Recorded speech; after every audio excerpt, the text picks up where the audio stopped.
Welcome to another episode of Rapidly Aging Technology. Last time, we just got the bare minimum stuff started on this motherboard, and we got the case soundproofed, which is likely going to be futile because, well, it's probably going to be either a screaming demon or it's going to be pretty quiet anyway, and the soundproofing will not be needed. Our next task is to get the motherboard mounted into the chassis, into the case here, and we're probably going to remove a few studs. So let's get right to it. Alright, so let's see what we need to do. Now we can see that we have the top spot, the middle far left, and the bottom far left in place. So those can stay. If we look along the top edge, there's no other spots left, so we will need to remove those two. Looking across the middle section, we have, of course, the one onto the full left and nothing else, so we're going to have to remove those two. We have an odd duct here which isn't quite in alignment with the bottom here. So that would be the bottom middle one. There's not quite one that lines up in the standard ATX form factor. So we're probably not going to be able to put one in to give it a little more support. Which is, disappointing, because I would like to have a little more, because it needs to be off center a bit. So nothing there. And then we have bottom. So basically, we're removing this entire 4 of those, which does not give this a whole lot of support on the upper edge. But I mean, we gotta do what we gotta do. So in order to get these out, unless that box has a little handy dandy device, I'll be using Mr. Pliers and twisting, which is going to be clunky and gross, and I won't subject you to that. I'm probably going to scratch things up. We'll find out. So those actually came out really easy. I could have swore that on a cheaper case, when I was pulling them out or putting them in, I had a lot more difficulties even with pliers. So now we have 1, 2, 3, 4, 5 mount positions, and 5 available, of course, on the motherboard that we can use. So hoping that they're all lined up properly, which visibly I think they are, we're going to slip it in. Remember, we don't have a back bracket, so it's just going in freestyle. Hopefully all the holes will line up, because this is nominally ATX, but who knows what magic they've done.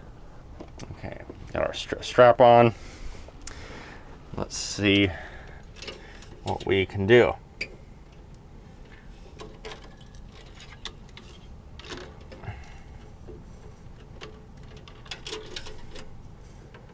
So we have more freedom, but also, okay, so we need, so we kind of got all the positions lined up, but that is flopping around. We want to put something there to give it some support. So let's see what we can dig up. I think I found the solution. So the case that I used for my dual Pentium Pro machine, because it was designed assuming that, hey, maybe someone might need to be using an AT form factor board in it, came with some rubber nubbins that have glue on one side. They could mount in the case to offer some support for whatever you're putting in. So I put these up in the upper corner area. They're about the same height as a mount. They should offer some support when it's laying down. So I'm going to set them in unglued just to kind of see if everything feels okay, and then I'll glue them down. So yeah, so I think about there and there makes sense. Let's give it a go. This is becoming one of my more oddball builds, isn't it?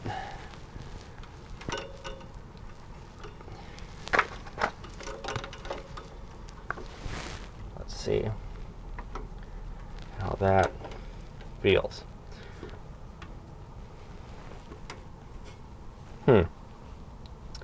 So if I were to screw in, and that seems okay.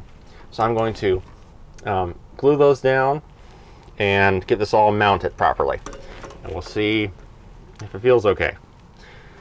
I might need to get an optical drive in here. Optical drives me pushed in from the front, so yeah, this is going to be tight fit, but we'll make it work. All right, so got the rubber blocks mounted, got the corner closest to me screwed in, corner farthest. Now we'll get the more middling ones. You know, if I would have probably paid more attention, probably would have gotten a lay flat traditional desktop case for this motherboard, just because it's not going to have a whole lot of support when standing up.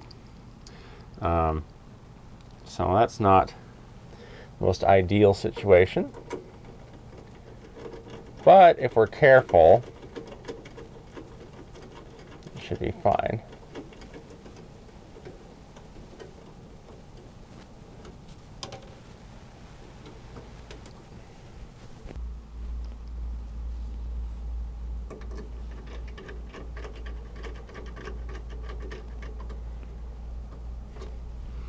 Okay, motherboard is mounted, and using all the available mounting screws except for the one right here, because there's no mount position for that one.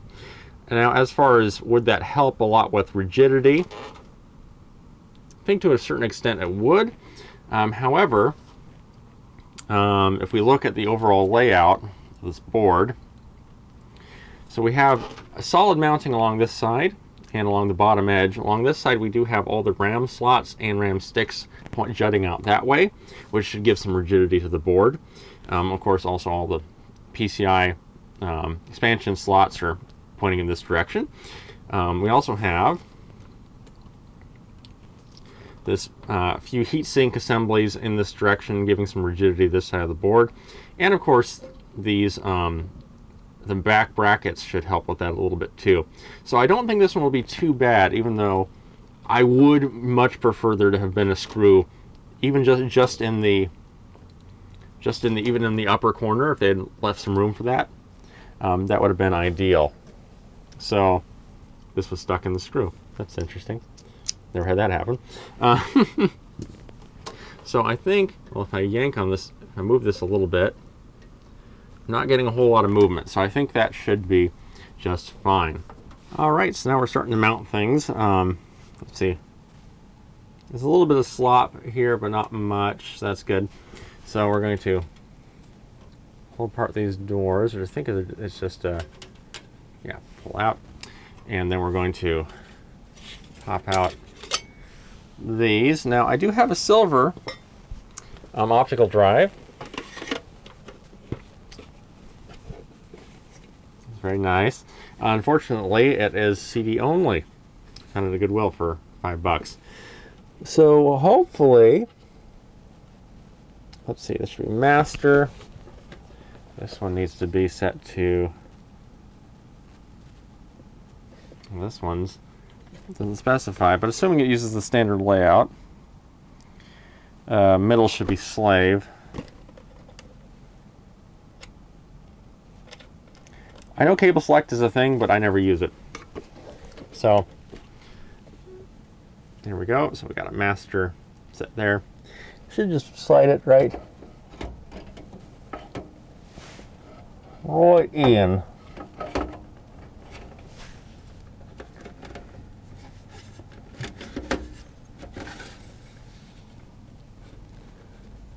And then that's about where we want it.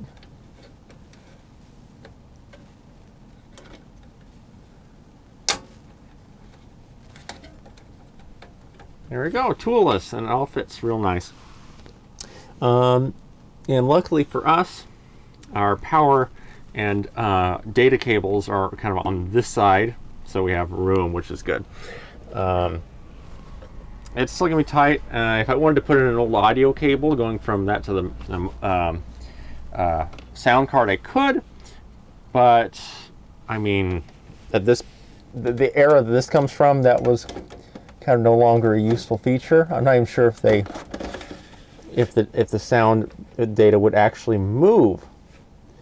When you did that, I'm not sure if it would even take it, you see.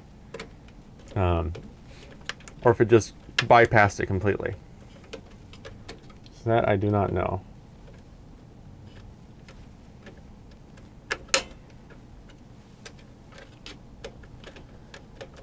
There we go. So we got optical drives in. Hooray! In the front, see there's a blank for another fan, and then a fan with a filter. So that's there. Next thing we should put in is probably the hard drive, because it goes right there with its it has a mounting system. But I think I'll just screw it into the positions where it goes. All right, so actually I took the rubber mounts off.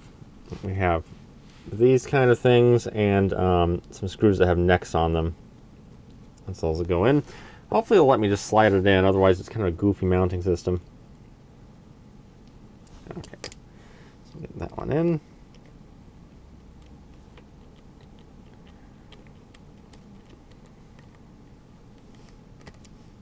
There. Let's see, let's just do a little test with one end. Yeah, no, we're not going to be able to do it that way. So we have to get the mounts back in and then just kind of hold it. But why do they slide out like that? Just for convenience? I don't know. Don't ask me, I just work here. So put those back in. Then we'll do it the old-fashioned, hold the hard drive up while you mount it type of deal, which would be nice if we didn't have to do that anymore. But oh well. Oh, could I actually mount it up top? Nah. Now we'll do the standard. We'll do the standard.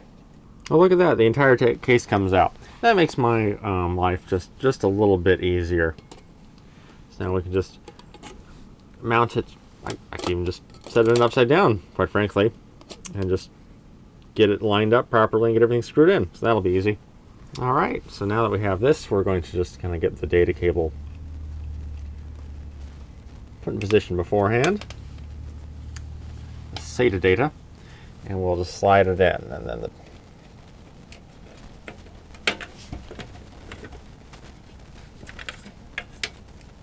here we go.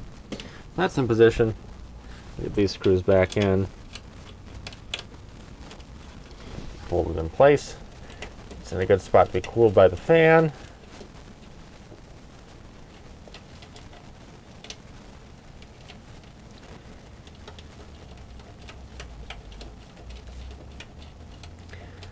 Now, after I get all the components in, I'm probably going to make this a three-parter, because then I'm going to have, hopefully, that some of you who have seen this motherboard will be able to give me advice on what the front panel layout is. Because, quite frankly, it's still one big old mystery to me. Let's see. So we have, let's get the data cables kind of situated here. So, strap back on. So we need to get the CD drives hooked up. Now this is technically a 80 wire hard drive cable, because it's designed for higher speeds, but that is perfectly fine for what we're doing. It's a bit overkill, but you know, who cares.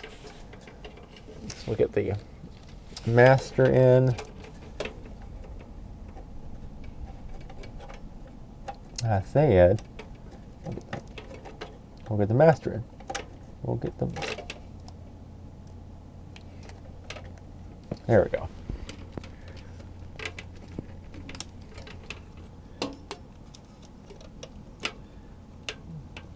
Oh dear, dear. Well, that one in.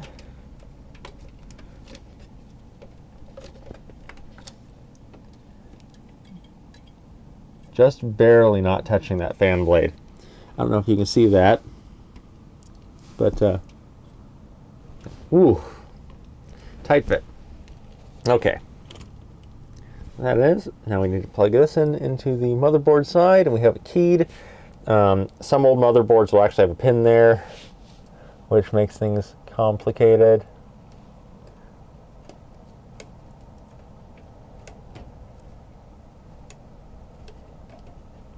I don't like the flex when that happens, but that's okay. All right, so those are plugged in. Now we need to get the SATA cable plugged in, and I'm not sure if it, so the black ones are probably a primary and the gray ones are a secondary. So we'll just go ahead and put it in a black. At least that's the usual formation I find. And hopefully, I might have to undo that to fit the power supply in, but let's get that power supply in. In case I didn't mention it, not only does this have PCI Express 16, has an 8X slot, it also has PCI and PCI X. So it has some a neat mix of things, including a PCI slot with a latch. So maybe designed assuming that that was going to be a graphics card. So yeah, there we go. Now we'll get the, okay, this fan I will probably put on the nearest connector right there. Why not? And then the prep fan.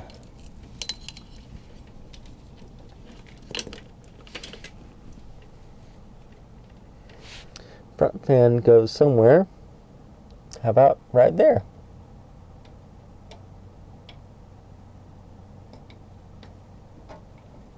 Oh, we have to play one of these games.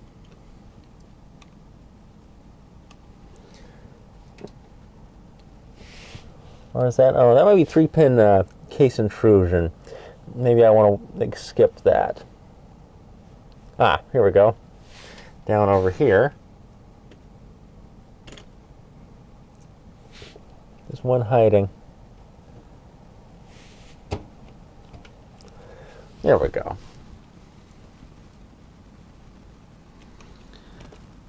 All right, now power supply time. So what kind of power supply did I get for this machine? We have a Seasonic Prime Gold at that 1000 watt. I knew this was going to be a power guzzler, and I wanted something reliable, never cheap out on the power supply. I think this one was on sale, which is why I got it. And it was cheaper than the Platinum series, which now the straight up Platinum I think is discontinued. Now that's the Prime Platinum. So we're going to get this guy in there. So in case you've never used a Seasonic unit before, they always come very well packaged. This came with some of this dense packing foam. And then the power supply itself also comes in a nice felt bag. Just keeps it from getting scratched.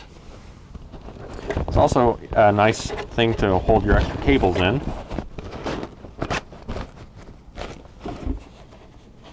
I still long for the days of dual 80mm fans with a wire fan exhaust, but those days are long since past. These power supplies are also quite heavy, which is good. Let's see, hybrid mode. Out, in, on, off. So I think hybrid mode is it will actually not have the fan going unless it needs to. But, yep, there we go. Also always has a little bit of a protective layer on the badge. Nice and shiny. So we'll get this guy installed. It is, of course, a modular power supply. And there's also voltage information. It can supply quite a bit. We'll get it in and hook up power. Then we'll get the graphics card in. And then I'll probably leave it there and give you folks some time to maybe give me advice on where I should put the front panel connectors in, because I'm basically lost. The manual's guide is completely off the mark, so every piece of advice it has just doesn't match up. I can't do anything with it. So let's get this guy in. All right, so let's just see how this. Once it aligns like that with the fan down, we have these little felt-lined runners, and the holes line up. Yes, I believe they do. So that's that side of it. Now the power supply itself did come with black screws, but I mean, this is a silver case, so good old silver screws probably the best option here. What am I looking at here?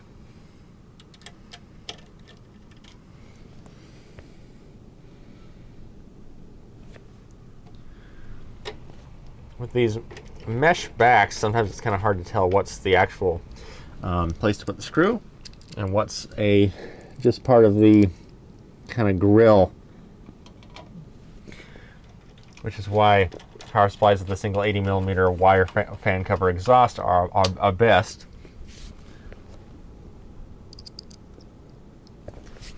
You can ignore what I say, that's all right. There. And if those are all around the edges, then this is going to be the one that's kind of off center, or off edge. So that should be it. Here we go, power supply installed. And now we're going to do the graphics card, and then we'll get all the power cables running, because some are going to float over this guy. So if we're putting it there, then we need to remove two back paneling guys, which, if I got this lined up right,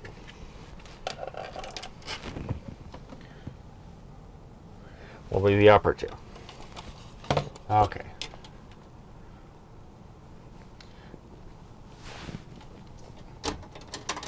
These are thumb screws, which is nice.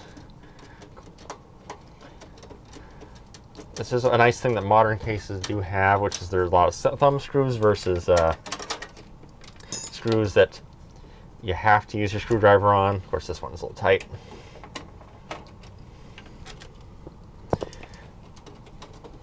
And they don't usually have goofy latch down systems that are designed for particular cards in mind. And then if you have like a dual slot card with a support in the middle,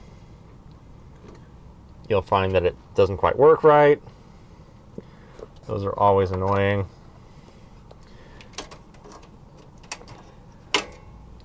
All right, we'll be doing stuff with these cables at some point.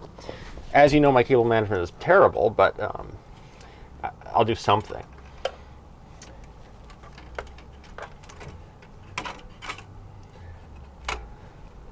Yeah, and I'm gonna disconnect those now, get them out of the way.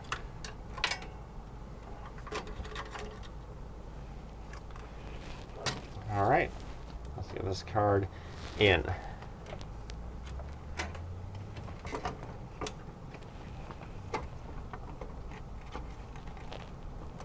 Oh, look at that. I miscalculated, didn't I? Yes, I did. I'm sure someone was yelling at the monitor as I did all that. So I'll go ahead and just take this third guy out. Everyone makes mistakes. I just make more mistakes than other people.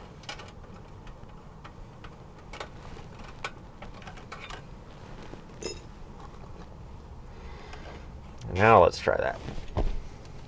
Now, I don't know why people, when they're building computers, they'll do the graphics card with the tower sitting up. Let gravity be your aid. That's my motto. And in.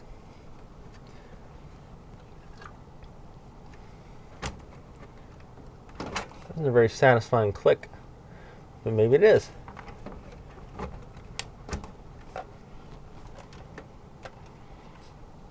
Well, I think that's in. So now I usually find that with some cards, there's a little bit of a, got to finagle the screws in the back, you know, just a bit.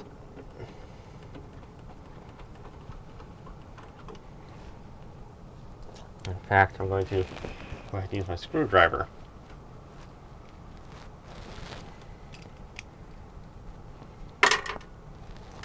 Figures.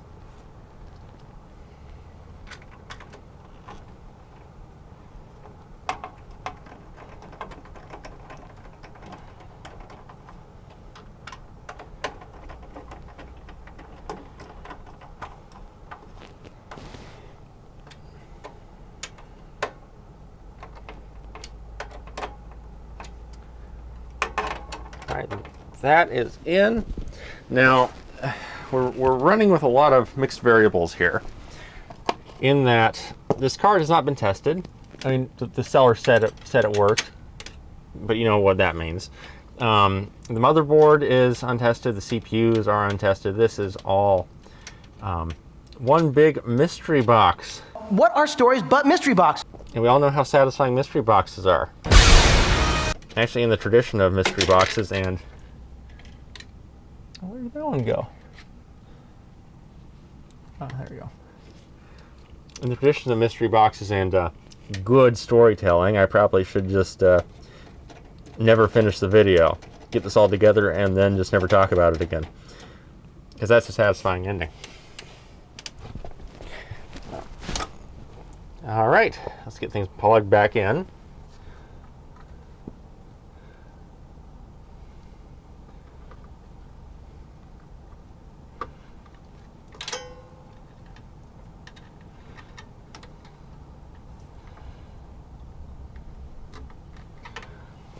Okay, and now we want to get power. What a rat's nest. That concludes part 2. We have all the cables connected, including front panel USB, which is just down at the bottom corner, nothing special. The HD audio, which this motherboard does conform to the HD audio standard. If you have an old-fashioned, I don't remember the name of it, but the 1997 audio standard, it uses the same connector, but they're not compatible, so things will fry. So this matches with the case, so that's good. The only things that are not connected in are the front panel stuff. So there we go. So please, if anyone has any knowledge of the front panel connectors on this motherboard when they've been moved, please leave a comment down below. And in part 3, we'll see if we can get this fired up, which I might wait a little bit to see if any good comments come in. Anyway, talk to you later. Have a great day. Don't forget to subscribe and hit the bell icon. And, oh dear. Don't forget to like the Facebook page, Retro Machines. It's not mine. It's just a group I'm a part of. And I think we all try to promote it. And I will see you next time. Ugh. Being hunched over, my back. Oh dear. Anyway, have a great day. Bye.